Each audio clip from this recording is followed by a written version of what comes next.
যে শবে বারাত। শবে এই শব্দের অর্থ সব, ফার্সি শব্দ, অর্থ হইল রাত। বারাআত এটা আরবি শব্দ, অর্থ হইল কর্তন করা, কেটে দেওয়া। তো মূলত এই রাত্রে বান্দার অগণিত গুনাহ কর্তন করে আল্লাহ তাআলা বান্দাকে পূর্ণ মাফ করে দেয়। এই জন্য এটাকে শবে বারাত বলে, লাইলাতুল বারাত বলে।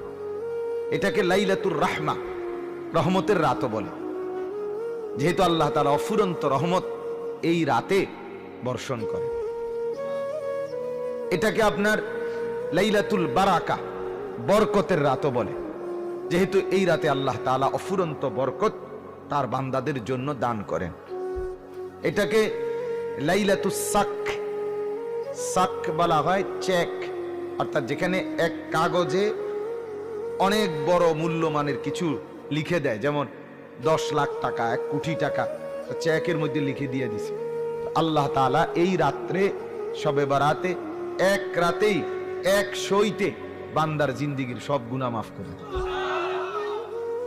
এটার জন্য যে চেক দেয় আর কি, যা মুক্তির চেক দিলাম। এটাকে লাইলাতুন নিসফে মিন শাবান, শাবানের অর্ধরাত্রি মানে অর্ধেক, এটাও বলা হয় শবে বারাত।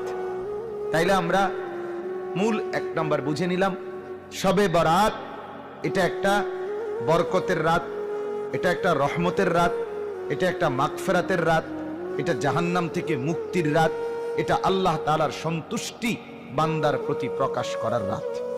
বলেন আলহামদুলিল্লাহ।